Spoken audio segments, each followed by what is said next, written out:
Hello SSS members and pensioners, it's me Angel. Welcome back sa aking YouTube channel.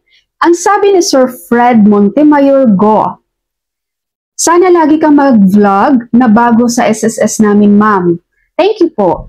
Yung bagong ID, hindi ko alam kung pwede na po pumunta sa office ng SSS. Alright, kaya naman sa video na ito guys, pag-uusapan po natin ang bagong SSS ID na tinatawag na My SSS Card. Kung available na ba ito sa kanilang mga members. Okay, last September 8, 2025, inilunsad po ng SSS ang My SSS Card. Ayan. Yan yung itsura niya guys, color blue, no? Ang My SSS Card na ito ay parehong functional ID at isang bank account na din. Ngayon sa katanungan nyo po kung pwede na bang kumuha ng My SSS Card, nag-inquire po ako sa SSS kung available na ba ito. At ito po yung naging sagot ni SSS guys. Sabi ng SSS, to date, the SSS is no longer accepting application for SSS ID or UMID card, initial and replacement. Ibig po sabihin ni SSS guys, sa kasalukuyan daw, as of today, no? Hindi pa po nag-a-accept ng application ang SSS para sa ating mga ID. Mapabago man yan or replacement. Hindi pa po sila nag-a-accept. May iba po ditong mga members no, ni SSS na nagtatanong, ma'am, nawawala kasi yung SSS ID ko. Paano po ba ako mag-replace? No? Paano yung sa replacement?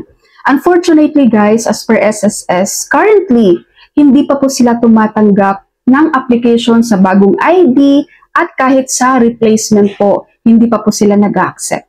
Alright, so dagdag po ni SSS. Moreover, if you are referring to the My SSS Card, please wait the official advisory and guidelines on this.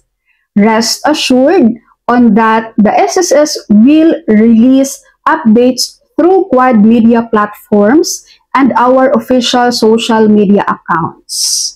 So, hindi pa po sila nag-accept ng application at maghintay lang daw po tayo ng kanilang next na advisory kung kailan po tayo makakapag-claim, kailan tayo makakapag-apply ng bagong My SSS Card. So, maglalabas po sila ng guidelines dito guys kung paano tayo makakakuha at yun po ang hihintayin natin na announcement mula po sa SSS. Kung ano man po yung mga existing na SSS ID nyo ngayon guys, kahit luma na yan, no, valid pa rin naman yan. Yan pa rin po yung magagamit nyo. At beware po sa ating mga SSS member dyan, kasi baka mamaya, di ba, meron na naman ditong mag-o-offer. Lalo na sa Facebook, ang dami dong gustong mag-assist daw po, no, para makakakuha kayo ng SSS ID. Mag-ingat po kayo doon guys ha. Si SSS na mismo ang nagsabi na wala pa po at maghihintay tayo ng kanilang guidelines. So huwag kayong maniwala kapag may mabasa kayong sinong gustong magpa-assist para sa bagong SSS ID card. Magbabayad lang kayo ng ganitong amount, ng ganyan, ng ganon, no? Huwag po kayong maniwala doon. Dahil makakakuha kayo ng fake ID.